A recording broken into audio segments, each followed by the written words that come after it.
आज तुम हो बली कल कोई और था और कल कोई बलवान आ जाएगा। आज है जो जमाना रहेगा न कल काल को भी महाकाल खा जाएगा। भाग कर बिरहा के नाम पर चोरी से हम लोग जाते थे।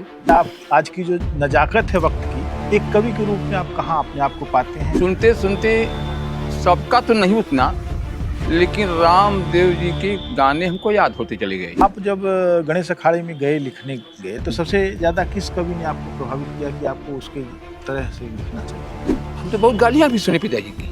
अच्छा, ये काहे कवि बना हुआ? हाँ, ये सब का फालतू काम फालतू है। सबसे मशहूर बिरहा जो आपका गाया गया जी, वो कौन सा? राम जन्म जाबाज टोपी वाले आज के डेट के बड़े मशहूर कलाकार हैं। तमाम गाने हमारा गाए। अच्छा, आजकल बिरहे बहुत सारे सम्राट हो गए हैं, तो ये सम्राटियत क्या है? आज के बिरहा गायकों में निर्लज्जता बहुत ज्यादा हो चुकी है।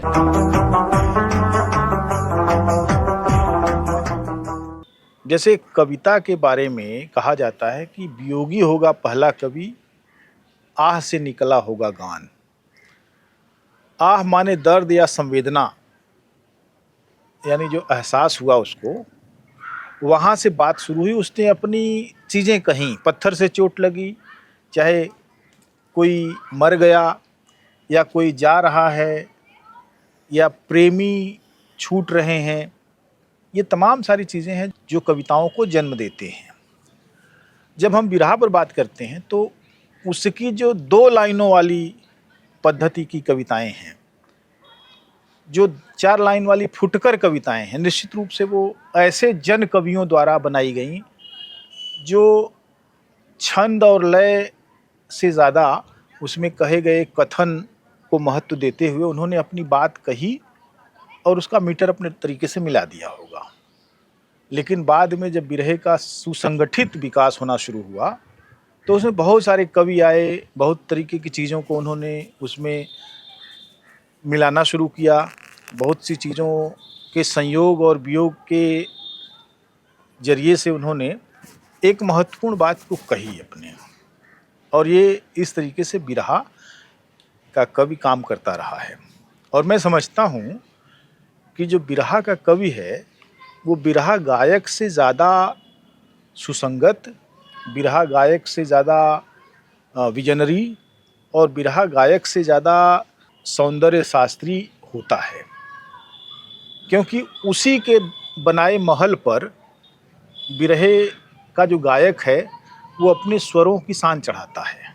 वो उसी से प्लस्टर करके और तमाम सारी चीज़ें करके, रंग रोगन करके उसको अपनी आवाज़ के बलबूते पर एक अमर कृति भी बना सकता है और उसे वो विकृत भी कर सकता है, जैसी उसकी अपनी समझदारी है। लेकिन बिरहे का कवि बुनियादी चीज़ है, और इसलिए हम उन कवियों से भी बातचीत इस रूप में कर रहे हैं कि जब उन्होंने बिरहा लिखना शुरू किया और उनको जो परंपरा मिली थी, उनको अखाड़ों से जो परंपरा मिली, उनको जो दूसरे लोगों से परंपरा मिली, और जो उन्होंने स्वयं देखा, वो क्या देखा, क्या सीखा, कैसे उन्होंने अपनी शिक्षा को, अपने विजन को, अपने दृष्टिकोण को मजबूत बनाया और एक मेयार बनाने की कोशिश की।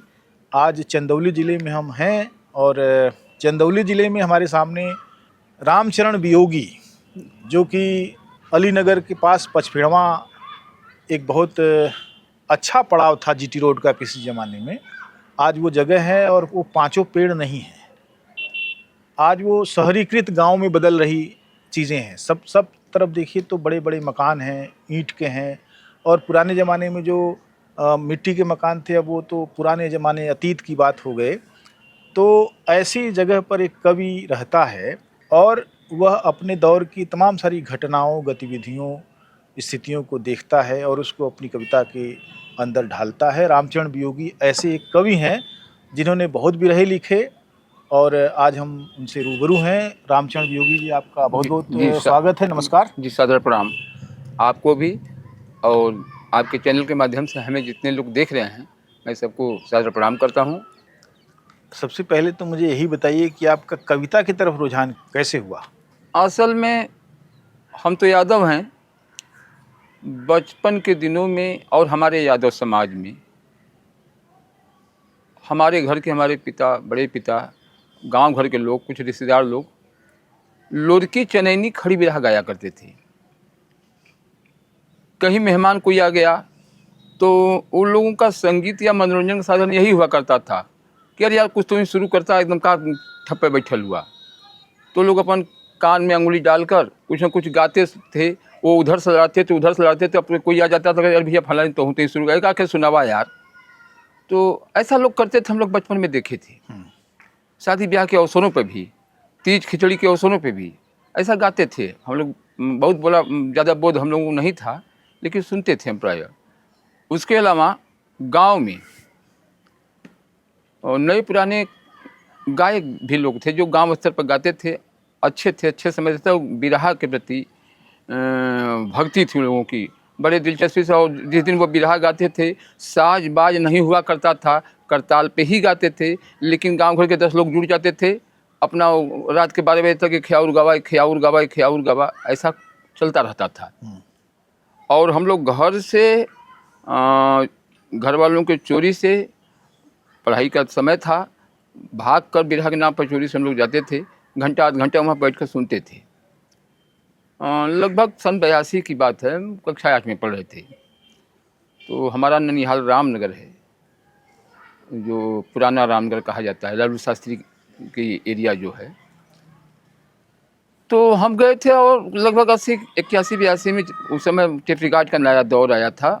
तो ननिहाल से टेप रिकॉर्ड वहाँ रखा था और हमारे शौक में 5-7 ठो कैसेट था, हम वहाँ से लेकर कहें कि हम इसको ले जाएंगे। हम ले आए और हमारी जिद रही कि हम सब ले जाके घर सुनब, जबकि उस समय गांव में लाइट टूट नहीं उस ज़माने में, तो सेल से बैटरी से वो चला बजाया जाता था। तो उसमें हम कैसेट लाए, तो समय मिला तो मैं कैसेट सुनते थे। उसमें स्वर्गीय रामदेव उस्ताद, स्वर्गीय बुल्लू उस्ताद और सिमरत जी का, श्री आदरणीय परशुराम जी का एक आध ठो गाना, हास्य रस का बनारस से काशी पासी जी का, ऐसे करके कुछ गाने थे। तो हम सुनते थे और सुनते सुनते सबका तो नहीं उतना, लेकिन रामदेव जी के गाने हमको याद होते चले गए। ओजस्वी आवाज़ उनका, उनकी जो बात करने की जो शैली थी, वो अपने मन में रचती और बसती चली गई। हमको अच्छा लगने लगा, लेकिन घर से दबाव था, डांट था। हालांकि हमारे घर में कोई पढ़ा लिखा तो नहीं, माता भी अनपढ़, पिता भी अनपढ़, कोई ऐसा माहौल था नहीं। तो हम पढ़ रहे थे और जब इंटर 86 में हम किए, उसके बाद उससे थोड़ा सा आकाशवाणी से, जो रेडियो से जो गीत गाने सुने जाते थे, तो उससे सुना जाता था कि कौन क्या गाया, आज क्या आया है, कृषि जगत में क्या गाया जा रहा है, सुबह में क्या गाया जा रहा है, जो टाइमली नियम था, दोपहर में क्या गाएगा, तो सुनते थे।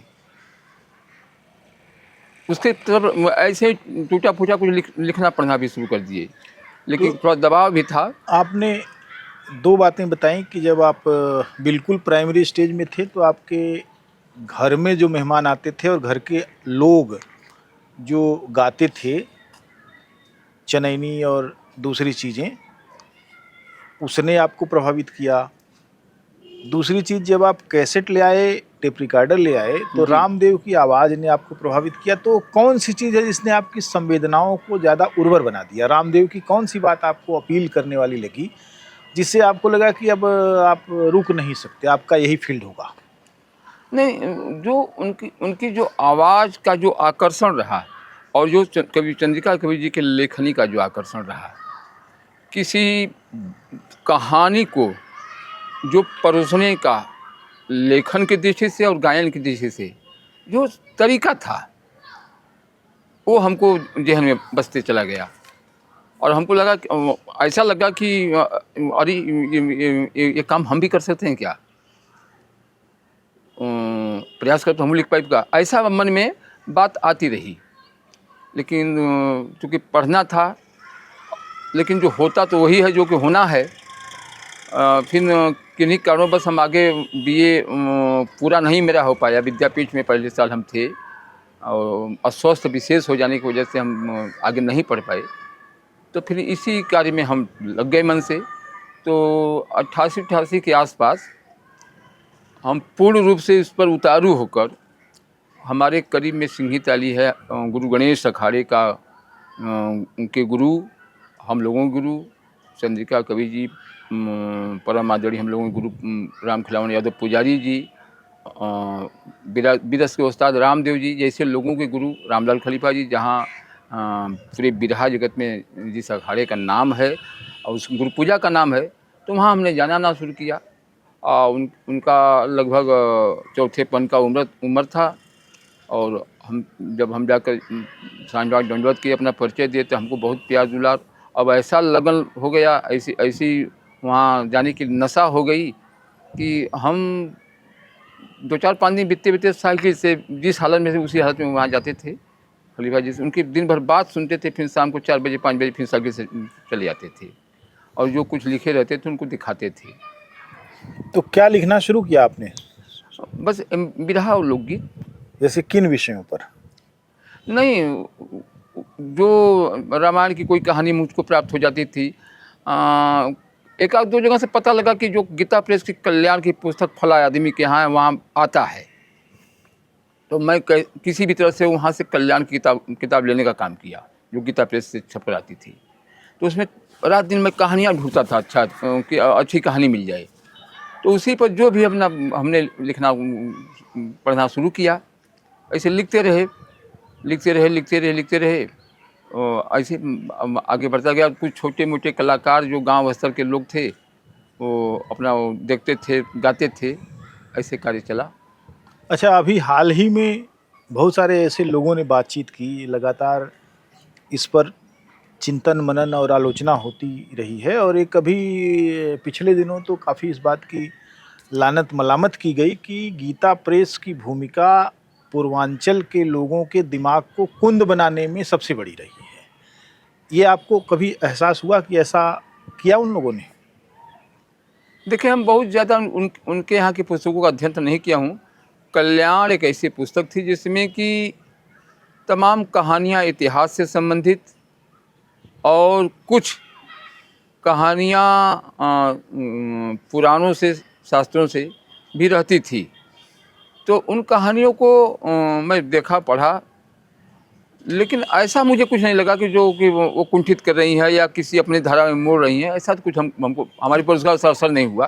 धार्मिक चेतना जो विकसित हुई, आपने भी कहा कि हम धार्मिक चीज़ें, धार्मिक कथाएं, पुराणों की कथाएं, आख्यान वगैरह लेते रहे, तो ये तमाम सारी चीज़ें ऐसी हैं कि उस समय बिरहे की पूरी चेतना उसमें थी, और मैं मानता हूँ कि बिरहे की वह चेतना सबसे पतनशील चेतना थी। उसमें एक से एक लोगों की आवाज़ें हैं, उससे बड़े बड़े गायकों ने बहुत कुछ गाया है। इसके बावजूद उसने लोगों की चेतना को कुंद किया, लोगों के दिमाग को बंद किया, लोगों की सोच को विकसित नहीं होने दिया। इसका एक परिणाम ये भी है कि जैसे सामाजिक एकता से तमाम सारी चीज़ें खुलती हैं। जब लोग एक दूसरे के साथ जुटते हैं, मेले ठेले से लेके गायन और बजायन तक, तो चीज़ें एक दूसरे के विचारों में आती हैं, संक्रमित होती हैं। लेकिन आपने देखा, आप बता रहे थे अपनी जाति के बारे में कि ये जाति लगातार सामाजिक रूप से तो सक्रिय थी, लेकिन यह शिक्षा में, विज्ञान में और दूसरे तमाम सारे फील्ड में बहुत आगे नहीं बढ़ पाई। उसने सोचा कि जो सुविधाजनक हो रहा है उसको ही करके अपना जीवन चलाया जा सकता है, और वो उनके अंदर असंतोष नहीं पैदा हुआ। तो आपको कभी लगा ऐसा कि ये क्यों हो रहा है? नहीं, ऐसा कुछ तो नहीं है। हालांकि तमाम मुद्दों पर कभी कभी बात दिमाग में आते रहें, लेकिन जहाँ तक बिरहा की बात है तो बिरहा में हमारे पूर्वजों ने, हमारे गुरुओं ने इन्हीं सब कथाओं, कहानियों का भी उल्लेख किया और लिखा और गाया। वो कहाँ तक सही और कहाँ तक गलत है ये विषय बात की है, लेकिन उसको, चूँकि बिरहा सनातन का, साहित्य का, संस्कृति का, सभ्यता का, सामाजिक चेतना, राजनीतिक चेतना, सबका एक दर्पण है। तो उसमें सारी सभी बातें इतिहास भूगोल की सभी बातें बिरहा के अंतर्गत आ जाती है और उस पर अध्यात्म का निर्गुण का सभी बातें बिरहा के माध्यम से कहा जाता है। अभी जो स्थिति है, अभी आप ये भी देख रहे होंगे कि पिछले कुछ वर्षों से तथाकथित सनातनियों ने जातीय रूप से आपके ऊपर हमला किया, मैंने आपका मतलब आपके समाज के ऊपर, उनको गंवार, अनपढ़, नौवीं फेल से लेकर तमाम तरह की अपमानजनक शब्दावलियों से नवाजा। क्या आपको कभी सनातन पर गुस्सा आया? मैं ये जानना चाहता हूँ सबसे पहले कि द्वापर युग में चंद्रवंशी क्षत्रियों का, जिस चंद्रवंश में महाराजा ययाति सबसे बड़ा प्रतापी हुए और उनके सुपुत्र देवयानी के पेड़ से पैदा यदु जी, और उस वंश में बलराम कृष्ण हुए जिन्होंने महाभारत के कुरुक्षेत्र के मैदान में गीता का ज्ञान दिया था। बहुत दिनों तो उनको भी दबाया गया, ये बताया गया कि अरे वो तो क्षत्रिय रहन और वो तो नंद ग्वाला रहना, यही रहना, उनके घरे पालन पोषण वाला है। जब कृष्णा जैसा महाभारत जैसा धारावाहिक हुआ, आम जन जन तक पहुंचा बात, जो हरिवंश पुराण या हमारे तमाम शास्त्र ग्रंथों का अध्ययन जो लोग नहीं कर पाते थे, सुनी सुनाई बात को मान लेते थे, तो सबके पास जब बात पहुंची तो समझा कि नहीं यार, कृष्ण तो यादव थे और जो चंद्रवंशी हैं, पहले तो मूल रूप से चंद्रवंशी एक पेड़ है और उसकी तमाम शाखाएं, उसमें एक मजबूत शाखा यदु है और यदु वंश में तमाम भी हजारों शाखाएं हुआ। अभी बात कुछ दिनों पहले आल्हा उदल पर चल रही थी, उसमें कुछ लेखकों ने आल्हा उदल को पहले से नट साबित करते रहे, ऐसा भी जाना जाता है। और आल्हा के लेखकों ने जो आल्हा की किताब लिखी, उन्होंने बनाफर छत्री कहा और ये नहीं साबित किया कि बनाफर गोत्र एक किस जाति का गोत्र है। नरपति नाल वगैरह जो जगनीक और जगनीक जैसे लोग तो बनाफर हैं। तो ये सब तमाम बात, लेकिन सत्य कुछ और है, वर्णित कुछ और है। हम सभी को इसी बात का खेद है। लेकिन मैं ये पूछ रहा हूँ आपसे कि आपने बहुत अच्छा प्रसंग उठा दिया अनजाने में ही। नट हैं और बनाफर क्षत्रिय हैं और ग्वाले हैं और क्षत्रिय हैं वगैरह वगैरह, ये तमाम सारे कंट्रास्ट हैं। इस देश में जब हम एक कवि के रूप में, एक लेखक के रूप में सोचते हैं तो हम विषमता के बारे में सोचते हैं। हमारी चेतना में उस विषमता के खिलाफ एक विस्फोट अगर हो सका हो, ये ज़रूरी तो नहीं है, ये तो एक लंबी प्रक्रिया है विमर्श की, लेकिन अगर हो सका तो इन विषमताओं के खिलाफ जाति व्यवस्था, इन विषमताओं के पक्ष में जाति व्यवस्था एक मुख्य घटक है जिसके आधार पर ये विषमताएं पनपी। और आप ये कह रहे हैं कि इस तरीके से हमने आख्यानों को लिया और ये आपने बताया, उस पर भी हम बात कर सकते हैं, लेकिन मुझे लगता है कि उन पर बात बहुत हो चुकी है और वे किसी भी तरीके से हमको अग्रगामी नहीं बनाते, वे हमको पिछड़ा बना देते हैं। चेतना हमारी जो है पिछड़ी होती है, क्योंकि हम अपने श्रम को, अपने स्किल को, अपने पूरे जो हमारी निर्माणकारी ताकत है उसको मूल्यांकित नहीं कर पाते। हम पुराने गौरवबोध में फंस जाते हैं। मेरा सवाल आपसे अंततः ये है कि एक कवि के रूप में जब आप बिरहा लिख रहे थे, जिन विषयों को आपने चुना, तो शुरुआत में हो सकता है कि नहीं ठीक है, चारों तरफ माहौल है आख्यानों का, आपने भी कुछ आख्यान चुने, गाए, लेकिन आपके मन में कभी ये बात आई कि जाति व्यवस्था के खिलाफ भी बिरहा लिखना चाहिए या विषमता के खिलाफ बिरहा लिखना चाहिए? नहीं, अभी आप जो है राजनीतिक रूप से भी तमाम सारी चीज़ों को देख रहे होंगे जी, गतिविधियों में भी शामिल होंगे। चंदौली जैसे सामंती बनिए और सामंतों के गठजोड़ वाले ज़िले में आप रहे हैं जी, यहाँ उनके दमन का भी एक लंबा इतिहास रहा है जी। तमाम इधर इलिया खिलची से लेके और आगे उधर जो तमाम सारी जगहें हैं उनकी कहानियाँ हैं जी। इन कहानियों ने आपको कितना प्रेरित किया? नहीं, जो उसमें यथार्थ को देखा जाता है कि इसमें यथार्थ क्या है, सच्चाई क्या है, कहाँ से ये लोग आपको दबाने की, आपको आप जैसे गुलाम करने की प्रक्रिया इन लोगों की चलती है, तो उसको इस पर अध्ययन किया गया है, इस पर विचार किया गया। अभी आप क्या और लिख रहे हैं इसके विषय में? कुछ इस विषय में तो बहुत कुछ पहले का कुछ न कुछ लिखा ही गया है। अभी फिलहाल तो हम अभी कुछ लिखे नहीं हैं, और जो पहले के लिखे हैं हमको याद भी नहीं है, क्योंकि हम लोग याद करने का विषय हम लोगों को कहीं बोलना नहीं होता है, हमको मंचों पर कविता हमको पढ़ना नहीं है। तो बहुत कुछ लिखा गया है जाति व्यवस्था पर, कुरीतियों पर, जो यथार्थ क्या है और समाज में दिखाया क्या जाए, समाज में साबित क्या हो रहा है, साबित क्या किया गया है पहले से है, ये सब बातों पर बहुत कुछ कहा गया है। और जैसा वक्त आता है, जैसा लगता है कि अब ऐसा इस पर कुछ लिखना चाहिए, कुछ कहना चाहिए, कहा जाता है। तो अभी जैसे मैं देख रहा हूँ कि बिरहे की एक बड़ी बहुत लंबी परंपरा है बिरहे की, जी, और जी। एक से एक गायक हुए, और जो पुराने लोग हैं, एक से एक विराट लोग हैं, उन्होंने जो गाया और ये जो गा रहे हैं, आज की जो डिमांड है, आप आज की जो नजाकत है वक्त की, एक कवि के रूप में आप कहाँ अपने आप को पाते हैं? क्या पाते हैं? क्या बदलाव लाना चाहते हैं? क्या करना चाहते हैं? देखें, निर्गुण भजन लिखकर ये बताने की कोशिश शुरू से रहा है, सभी लोग किए हैं, कि मानवीय मूल्य की रक्षा करते हुए हर व्यक्ति सुकर्म के रास्ते पर चले। उसमें कुछ पौराणिक आख्यानों का हवाला देते हुए उस बातों को रखा गया। अब ऐतिहासिक बातें, स्वामी भक्ति और स्वाभिमान, देश प्रेम, देशभक्ति के लिए उस बात को रखा गया, और उस कहानियों को गाया गया, लिखा गया, कि इसे अपने देश के प्रति, अपने धर्म के प्रति, आपका धर्म जो मानवता का धर्म है उसके प्रति इसकी रक्षा करने का आप में जज्बा पैदा हो। उसके बाद सामाजिक बातें, जैसे समाज में कुरीतियाँ हैं, आज का जो बहुत बदहाल स्थिति है, या इसके पहले से जो दहेज वहेज जैसी कुरीतियाँ हैं, बीमारियाँ हैं, और आज जैसे रेप, बलात्कार, हत्या, लूट जैसी तमाम घटनाएं हैं, इन सबों को रखा जाता है, रखा गया, सभी लोगों ने रखा, कि कम से कम लोगों में ये जागृति पैदा हो कि कम से कम इसका असर क्या है, इसका खामियाजा क्या भुगतना पड़ रहा है।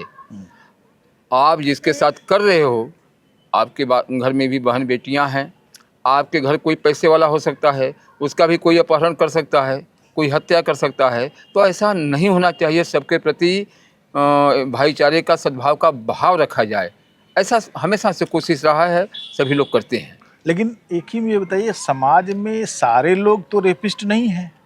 जी समाज में सारे लोग रेपिस्ट नहीं हैं, जी लेकिन जो सामग्री उनको बौद्धिक रूप से मिल रही है, जी वो इरोटिक सामग्री मिल रही है। जी ऐसी ऐसी सामग्री मिल रही है कि वो स्त्री को एक मनुष्य की तरह नहीं देख रहे हैं, बल्कि वे उसको एक जिन्स की तरह देख रहे हैं। और दूसरी चीज़ कि जिन्स के साथ साथ वो ये मान रहे हैं कि स्त्री के पास कोई अपना आधार नहीं है। सबसे पहले तो ये सामाजिक कलंक है, उसके साथ किसी ने छेड़छाड़ कर दी तो दोषी स्त्री नहीं है, लेकिन कलंक उसी के ऊपर लगता है।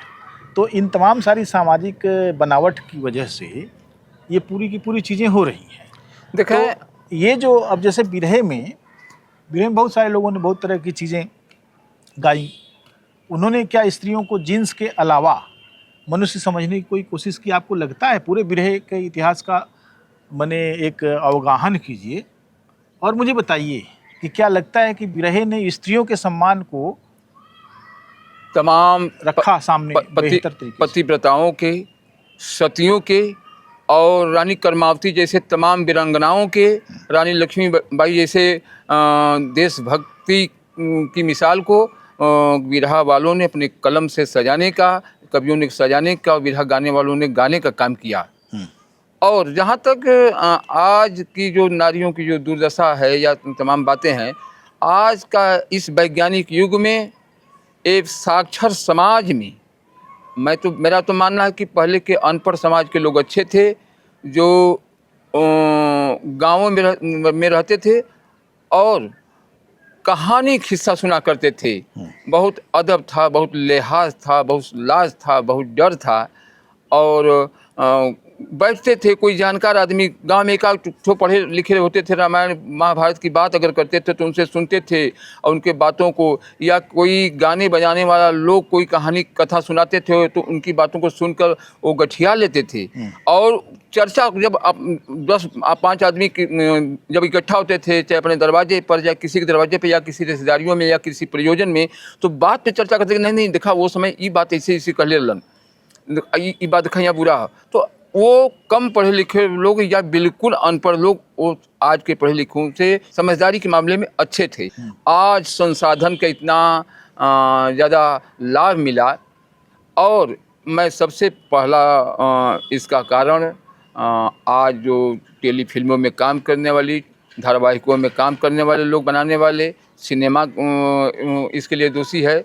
जो जिस तरह के कपड़े, जिस तरह का जो हाव भाव, जिस तरह की धारावाहिकों में जो बातों का प्रचलन जो हो रहा है, और वो आज के युवा पीढ़ी पर उसका बहुत बड़ा असर हो रहा है। आज मोबाइल बहुत ज़रूरत की चीज़ है, जिसमें गूगल, सोशल मीडिया, एक दूसरे को संदेश का आदान प्रदान, बातचीत का आदान प्रदान होना और समय बचा रहा है सब हर आदमी का। लेकिन इसका दुरुपयोग उससे ज़्यादा कहीं हो रहा है।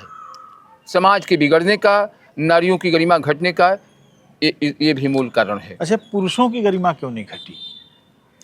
देखें, पुरुषों की गरिमा घटती है। जहाँ पुरुष दानवता के शिकार हो रहे हैं, दानव बनते जा रहे हैं, मनुष्यता को छोड़ रहे हैं, मानव कहानी के हकदार नहीं हो रहे हैं, क्यों नहीं गरिमा घट रही है?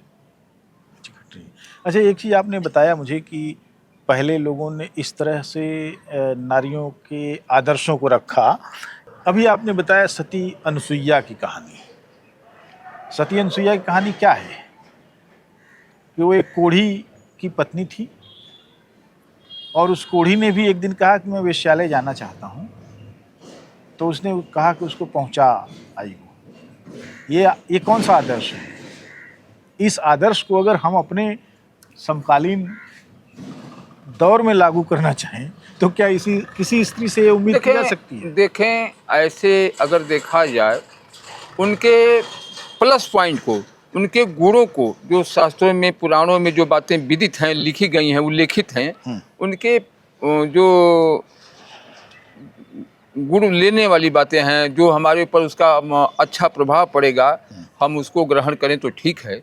और जो बातें हमको नुकसान कर सकती हैं या लागू आज के कानून में लागू होना संभव नहीं है, या ऐसे भी इंसानियत न थे उचित नहीं है, तो उस पर न ध्यान दिया जाए तो अच्छा है। आपका जन्म जो देवई गांव में हुआ जी, तो इसकी जो पूरी इसका पर्यावरण है, उसके चारों तरफ की सामाजिकता को आपने कैसे देखा परखा? देखें, यहाँ हमारा गांव है, उसमें लगभग ज़्यादा ओबीसी समाज के लोग हैं।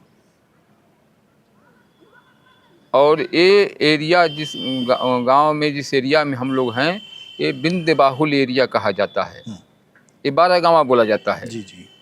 और हर गांव में लगभग कहीं पूरा गांव बिंद हैं, कहीं आधे बिंद हैं, और बिंदों की संख्या अच्छी है, तादाद अच्छी है इस 10-15 गाँवों में। तो ऐसा कहीं कुछ नहीं था। सवर्ण किसी गांव में लोग हैं, तो ऐसा कोई उनकी न कोई रंगबाजी है, न कोई सबसे सब मिलकर रहता है, और कोई ऐसी कोई बात नहीं है। तो कभी आपने ये देखा कि उनका जो पूरा माने आर्थिक आधार है बिंदों का, वो क्या रहा है? नहीं, देखें, इस एरिया में तो उनका आर्थिक आधार मुख्य रूप से खेती ही रहा। अच्छा, खेतों के मालिक थे वो? हाँ, बिल्कुल थे, आज भी हैं, और अच्छे खेतीहर थे। अब उसमें सभी लोग नहीं हैं, लेकिन ज़्यादा लोग खेतीहर थे। और कुछ लोग जिनके पास खेती नहीं थी और मजदूरी करने का अन्य साधन, तक गांव में ही मजदूरी कर लेते थे। खेत वाले काश्तकार के पास कुछ न कुछ काम हुआ करता था, तो जो भूमिहीन लोग थे या कम ज़मीन वाले थे लोग, उनके यहाँ काम करते थे और उनका काम चल जाता था, और गांव घर में प्रेम परस्पर व्यवहार सबसे रहता भी था। जी जी। अब इस एरिया में चंदासी कोल मंडी है, टेंगरा मोड़ बालू मंडी है, कुछ लोग ऐसे भी अपना जीवन यापन कर लेते हैं। शुद्ध श्रमजीवी जो जी। कि यहाँ श्रम करें चाहे कलकत्ता करें, जी उसमें आपका विकास हुआ।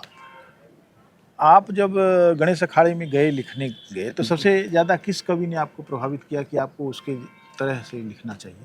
देखें, हमारे अखाड़े में ही नहीं, पूरे बिरहा जगत में चंद्रिका कवि जी बहुत प्रतिभाशाली रहे हैं और बहुत ही लोकप्रिय रहे हैं।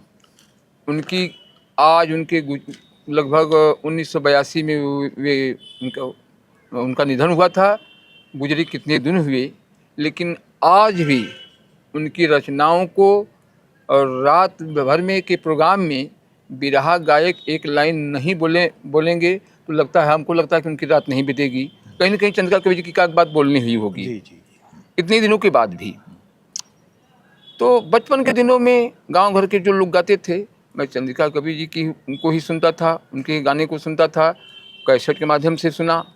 और फिर जब हम लोग बिरहा के लिए कुछ ज़्यादा उधर लगाव रखे तो पंडित सूरश्याम, राजगढ़, रामपुर 38 मिर्ज़ापुर, उनकी रचनाओं को राम दोस्ताद गाते थे, तो उनको कैसेटों के माध्यम से हम लोग सुनते थे।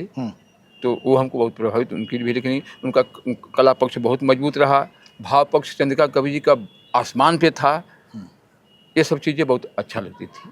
बाद में हर अखाड़े में अच्छे लोग हुए, हमारे अखाड़े में भी अच्छे लोग हुए। आपने जब बिरहा लिखना शुरू किया तो किन लोगों को दिया, किन लोगों ने गाया आपको? नहीं देखें, हम तो खलीफा जी के माध्यम से, अपने गुरुजी रामलाल गुरुजी के माध्यम से एक बार हमको लेकर चले गए थे बनारस, कचौड़ी गली नीची बाग से हमको किसी दुकान से पिंगल साह से भी खतवा के दिए और फिर लेकर चले गए हमको कतवापुरा रामदेव उस्ताद के मकान पे। और हमको लगा कि मैं बहुत ऊंचे जगह आया हूँ। मैं जिनका नाम सुनता था आज उनके घर पे हूँ। बात ये 88-88 की होगी हमको लगता है। तो वहाँ पर घंटे आध घंटे हम रहे। हमको देखकर आश्चर्य हुआ कि हम कहाँ आज हैं। और हमको खलीफा जी चूँकि बहुत मानते थे, बहुत स्नेह देते थे, बहुत प्यार देते थे।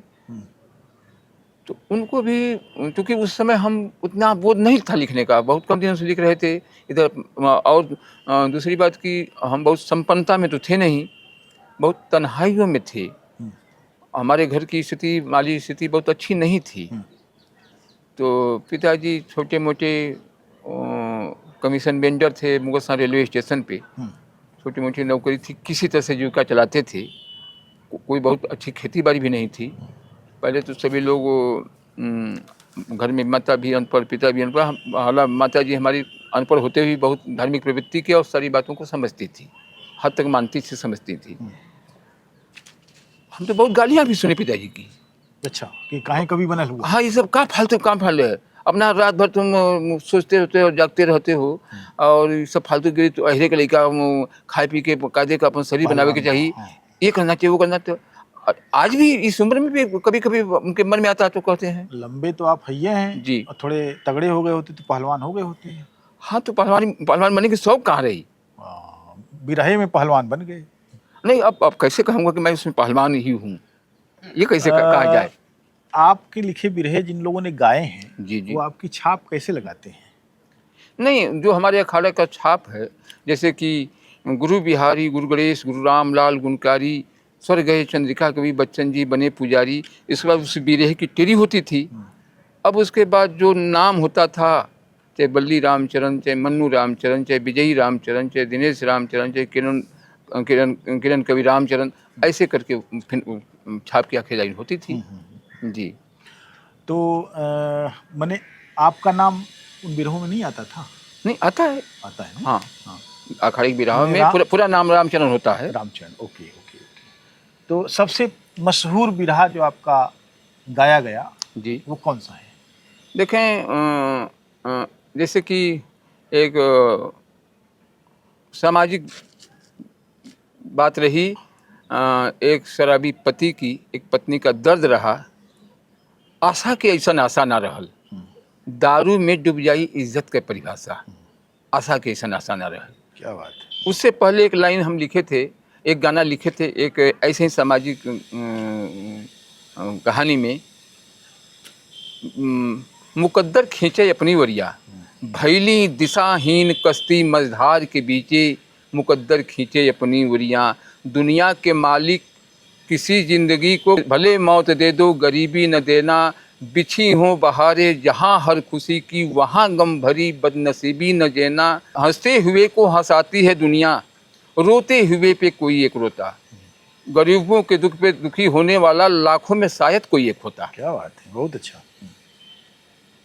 तो तमाम विषयों पर लिखा गया, गाया गया, कहा गया। जी, जैसे आपके जो गायक हैं जी, जिन्होंने आपको सम्मान से गाया, कौन लोग हैं? डॉक्टर मन्नू यादव हैं, अच्छा। किरण पांडे हैं, और हमारे अखाड़े को तो नहीं है लेकिन प्रेम बहुत ज़्यादा है। राम जन्म जाबाज टोपी वाले आज के डेट के बड़े मशहूर कलाकार हैं। तमाम गाने हमारा गाए, आदर के साथ आते हैं, जाते हैं, लेते हैं, देते हैं, और तमाम लोगों ने गाया। तो ये जो कवियों से बिरहा उरहा लेते हैं गायक लोग, तो जी। गायक लोग तो पैसा चीरते हैं, जी बिल्कुल। कवियों को क्या देते हैं? देखें, असल में ये प्रश्न आपका कहना जायज़ भी है। भाई मेहनत तो कवि करता है। हाँ, इसकी जब शुरुआत हुई थी, हमको लगता है एक गुरु शिष्य परंपरा की जब शुरुआत हुई थी, तो उस समय इसका उद्देश्य पैसा कमाना नहीं था। ये सम्मान कमाना, पहचान कमाने की उद्देश्य से ये बिरहा लिखा और गाया गया। जब दादा सहदेव, गोगा, मोलई, गाटर, झिल्लू जैसे लोगों का जब ज़माना हुआ करता था, तो जब उस ज़माने की में ये स्थितियाँ थीं। बाद में जब श्री हीरालाल जी, पुजारी जी, पारस जी, जबकि वो लोग अपने ज़माने में बहुत पैदल चले, बहुत परेशान, इतना गाड़ी घोड़ा साधन थोड़ा नहीं था। बाद में उन लोगों को किसी से साइकिल की नसीब हुई। उसके बाद तो फिर रोड के साधन से आना जाना शुरू किए, ट्रेन से आना जाना शुरू किए। फिर उसके बाद धीरे धीरे जब और विकास हुआ तो अपनी अपनी कुछ न कुछ जीप गाड़ी उड़ी भी रखना शुरू किए लोग, तो बहुत परिश्रम करके बिरहा को आगे बढ़ा। तो बिरहा में उन लोग को फिर पैसा वैसा मिलना शुरू हो गया। लेकिन एक कहते थे कि भाई कवियों को क्या हम लोग देते हैं, उनका तो नाम है, और ऐसे कहते कि अरे कवि जी आपके हम लोग का हम दे पॉल जी, और आप महान हुआ है, आपका नाम है, हम बस आप। लंबे समय से आप काम कर रहे हैं, लगभग 20, 25, 30 वर्षों से बिरहा आप लिख रहे हैं। जी जी बिल्कुल। और बिरहा आपने अपने एफर्ट पर लिखा और अपने एफर्ट पर दे दिया। जी। और मैंने तो सुना है ये भी कि बहुत सारे बिरहिए आपके बिरहे को अपना बनाकर पेश करते हैं। आपने कभी दावा क्यों नहीं किया? नहीं, उनके पागलपन पर हंसा गया, उनके आचरण व्यवहार पर हंसा गया, देखा गया। उस पर कभी मिले तो अपना ही करके आड़ में गलती बढ़े कि वो हम नमवे भुला गेली, ये किए वो किए, और ऐसी तमाम बातें हुई हैं। क्योंकि वो आज के बिरहा गायकों में निर्लज्जता बहुत ज़्यादा हो चुकी है, और आज उनका इसी से आज बिरहा का पतन हो रहा है। गुरु भक्ति नाम की कोई चीज़ नहीं रह गई, कवियों के प्रति भक्ति के नाम की कोई चीज़ नहीं रहेगी, साधना उनके में है ही नहीं। जबकि ये बिरहा साधना और गुरु भक्ति से ही पाई गई थी, और इसका उत्थान भी हुआ था। अच्छा, आजकल बिरहे बहुत सारे सम्राट हो गए हैं, तो ये सम्राटियत क्या है? देखिए, इसको तो हम नहीं समझ पा रहे हैं कि कहाँ से होते हैं।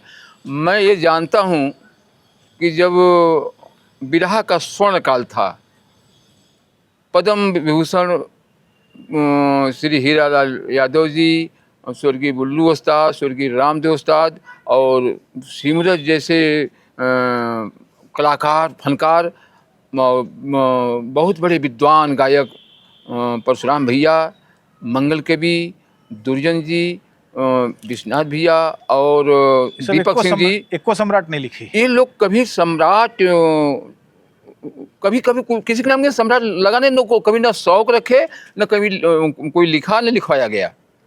तो ये सब बाजार का मामला है क्या? अब ये लोगों को कौन सम्राट घोषित कर रहा है या कि पब्लिक कर रही है, अब हमको तो नहीं पता कि कौन करता है, और कहाँ से इसका प्रचलन कहाँ से शुरू हुआ। ये जो बदअमली फैली हुई है, किस बात की? यही सब सम्राट और नाचना गाना हेन तेन दुनिया भर के यौनी की इशारे और फूहड़ पातर बातें, इसको संस्थागत रूप से कैसे आप सोचते हैं कि रुकें? देखिए, जहाँ तक रुकने की बात है, पहले बिरहा के मूल स्वरूप को स्थापित करना होगा। बिरहा के मूल जहाँ उसका जो स्वरूप है उसकी ओर चलना होगा, और जो विकृतियाँ आई हैं खुद उसमें रोकना होगा। मैं कहना चाहता हूँ कि जैसे कि भेड़ एक ऐसी प्रजाति है पशुओं की कि जो आगे जो जा रही है वो कुएं में जा रही है, नहर में जा रही है, खाई में जा रही है, पीछे वाली उसी में चली जाएंगी। वो विचार नहीं करेंगे कि आगे वाली गलत जा रही है सही जा रही है। तो जब आगे वाले लोग गलत या सही जा रहे हैं, उनका देखा देखी, फैशनबाजी का दौर है, देखा देखी में लोग वैसा गाना, वैसा बोलना, वैसा पहनना, वैसा करना शुरू कर दे रहे हैं, और उससे बिरहा के अस्तित्व पर असर है, और बिरहा के लाइफ पर असर है। पहले बिरहा सवाल जवाब हुआ करता था, और बहुत ज़्यादा से ज़्यादा 40-45 मिनट का जब ऑडियो कैसेट ज़माना था, हमको लगता है कि एक तरफ आधे घंटे था, और सभी लोगों को के गाने जो इसमें 5 छठे 6 धुन भी हुआ करती थी, और पूरी कहानी स्पष्ट भी हो जाती थी, और आधा घंटा में अपना सब कुछ आला खड़ी पहपट गा भी लेते थे। आज कम से कम 2 घंटा से ऊपर 2.5 घंटा नहीं गाएंगे तो उनका बिरहा पूरा ही नहीं हो रहा है। वो किस तरह का बिरहा है? और जबकि सभी लोग कहते हैं कि देखा बिरहा बड़ा ना हो, लिखने कवियों से कि बिरहा बड़ा ना हो, बस 3 से ज़्यादा 4 धुन को बिरहा क्यों रहे चाहिए। लेकिन उसमें उतना ज़्यादा भाषणबाजी, उल जलूल बात, उल जलूल वो खुदा जोड़ते हैं। खुद इतना ज़्यादा कर देते हैं, इतना ज़्यादा साज-बाज बजवा देते हैं कि उसका समय बढ़ जाता है, जनता ऊब जाती है। तो अब जनता एक बिरहा गा रहे हैं, न कोई सवाल है, न कोई जवाब है, न कोई मतलब है, इसलिए इसका जो टेस्ट घटता चला जा तो रहा है। संस्थागत रूप से कोई कमेटी, कोई इस तरह की चीज़ें, कोई कुछ और बातें, वो कुछ लोगों की जैसे कोई पंचायत होती है, तो पंचायत नियम बनाती है कि देखें, बहुत पहले अनुशासन से सब कुछ होता है, नियम नियमावली से सब कुछ होता है। बहुत पहले हम लोगों के बचपन के दिनों में बनारस में कमेटी थी, और उसमें अध्यक्ष, उपाध्यक्ष, मंत्री, महामंत्री, कोषाध्यक्ष सब नियुक्त होते थे, और महीने के पहले सप्ताह में किसी दिन उसकी मीटिंग होती थी। हर बड़े कलाकार, कवि वहाँ उपस्थित होते थे। सबकी कमी बेसी बुराइयों को रखा जाता था, उस पर अमल किया जाता। जो नहीं मान पाता था, गलतियाँ फिर भी कर देता था, उसको बंद किया जाता। इनसे कोई नहीं गाएगा, फला। तब सारी चीज़ें लागू भी रहीं जी, बिरहा के लोग जानते भी हैं। आज कोई न नियम नियमावली है, अपने अपने मन का। अब दशा ये है कि मैं लोकप्रिय हूँ, सबसे बड़ा हूँ, तो मैं जो कहूँगा वही नियम है। राजतंत्र की व्यवस्था हो गई है, जैसे राजतंत्र में हुआ करता था, और इसमें लोकतंत्र ही नहीं है। मैंने एक चीज़ ये भी हो गया कि जैसे बाजार जिसको चाहता है वो आगे बढ़ जाएगा, और जो चुलबुला होगा उसी को लोग बुला रहे हैं अगर, जी जी, तो बाजार का मामला ये हो गया कि बाजार ने पुराने लोगों को भी बाहर कर दिया है। लगभग ऐसा हो ही रहा है। ऐसा है हाँ, कि पुराने लोगों का बिरहा अब लोग सुनना नहीं चाहते। अब उनके लिए कोई वो नहीं है मामला। लोग यही पब्लिक लोग कहते हैं कि अरे आपका लड़का कहाँ गावत हुआ, खाली नाचत हुआ, कूदत हुआ, धूप चोखा चटनी गावत हुआ, और पहले छंद होता है, तो बहर होता है, तो अधर होता है, शीशा पलट होता है, और तमाम कथा कहानी होता है। और जब कहीं प्रोग्राम, अब तो प्रोग्राम ही बहुत कम हो गया, कहीं होता है तो पूछा जाए कि यार फलाने खिगावत ना बहुत बढ़िया वो समय से, अरे यार छोड़ता पुराने कलाकारन की नया आवाज़ पब्लिक को कुछ ठीक ही, एक खेबर के लेडीज़ मंगा दा, एक नया लड़का हो फलनवा खेले के बाद नाम सुनती ओके मंगा दा, तो लोग सुनना भी नहीं पसंद कर रहे हैं। और ऐसा आप भी कह हो रहे हैं रहा है। पब्लिक ऊब भी रही है। और पब्लिक जो संसाधन हो गया है, मोबाइल हो गई है, पूरे तो पूरी रात हर जगह लोग बिरहा भी नहीं सुन रहे हैं, बहुत कम समय दे रहे हैं। और पहले लोग पूरी रात सुनते थे, यहाँ तक कि गायकों से जबरी पब्लिक जिद करती थी, भैया एक ख्याल गादा, एक ख्याल गा के हाथ जोड़ खड़े हो जाते थे, भैया ख्याल गवही को ही। ये बातें थी, हम लोग देखे हैं। अच्छा, ये मुझे बताइए कि जैसे आखिरी सवाल भी ये है आपसे, एक ऐसे समय में आप खड़े हैं, 21वीं सदी के लगभग 24 साल बीत गए, जी चीज़ें बदल गई, मोबाइल ने लोगों के सोच विचार का स्ट्रक्चर बदल दिया है। जी अब तो रोग होने जा रहा है, वो जी जी साइकोलॉजिकल रोग होगा, जी जी साइकोलॉजिकल परेशानियों में पड़ेंगे लोग। जी और राजनीति भी प्रतिगामी हो गई है, ब्राह्मण बनिया गठजोड़ बहुत मजबूत हो गया है पूरे देश में। जी। ऐसे में एक कवि के रूप में आप क्या करेंगे, क्या भूमिका अख्तियार करेंगे? नहीं देखें, अम, अगर हमारे अभी तो अपने सामर्थ्य में निर्भर करता हूँ, मैं अपने अपनी कलम से अ, यथाउचित कोशिश करूँगा कि चेतना जगाने का काम करूँगा, अपने लोगों तक यथार्थ की सही रास्ते की बात करने की कोशिश करूँगा, अपने घर परिवार को समझाने का और सही मार्ग बचाने का काम करूँगा। लोग अमल कर पावें, इसका नतीजा निकल पावे न निकल पावे ये अलग का विषय है। लेकिन आपकी भूमिका इतनी है। इतना करना ही फर्ज है, जी। ये जरूरी भी है। सवाल मेरा ये है कि आप जो लेख लिखे थे या जो बात आप कह रहे हैं कि बिरहा को बता रहे हैं कि जो हरवाहा, चरवाहा या खेतिहर समाज, कामगार समाज, जो भी उसका नाम दीजिए, यहाँ तक कि उसको बहुजन समाज भी कर सकते, जो भी नाम आप जो भी रखना चाहें उन्हीं का है। और उन्हीं के जो खेत में काम करते हुए, मेहनत करते हुए या जंगल में पशु चराते हैं, वो उनकी अभिव्यक्ति थी, उनकी एक सांस्कृतिक वो थी, ये लोग बिरहा जिसको बोलते हैं।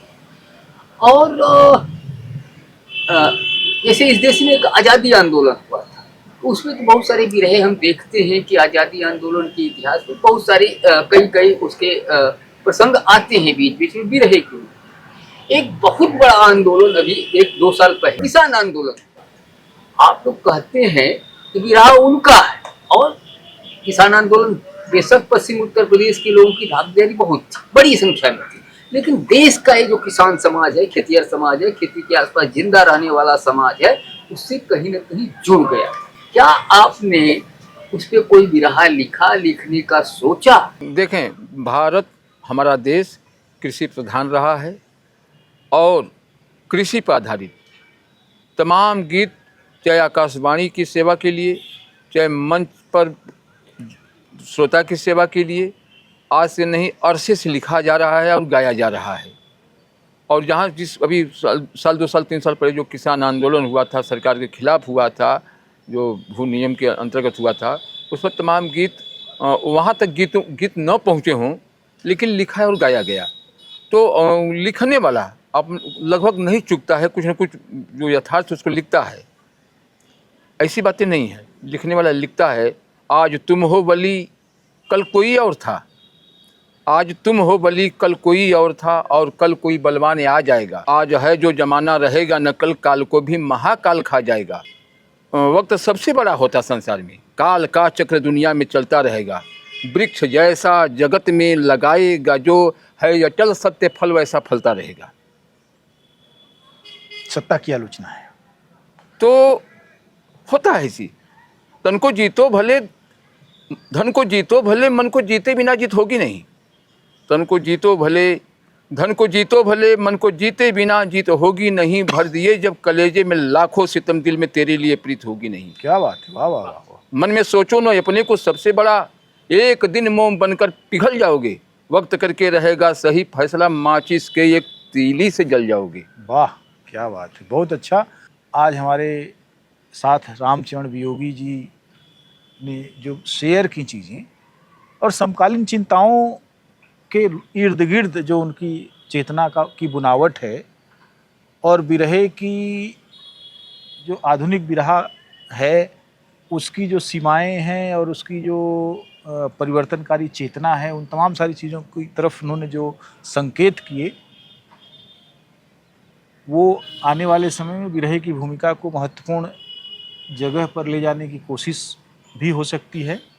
हम ऐसी उम्मीद करते हैं कि आने वाले 1 दशक रामचरण वियोगी की बिरहा कला के, बिरहा लेखन का ऐसा दौर होगा, ऐसा स्वर्णिम काल होगा, जहां उन लोगों के लिए बिरहा लिखा जाएगा जिन लोगों ने बिरहे की शुरुआत की, अर्थात कामगार समाज, मजदूर, मेहनतकश किसान, चरवाहा, हरवाहा इत्यादि इत्यादि। रामचरण जी, आपको बहुत बहुत धन्यवाद। योगी जी, आपने हमको समय दिया। नमस्कार। आप नमस्कार, आपका भी मैं आभार व्यक्त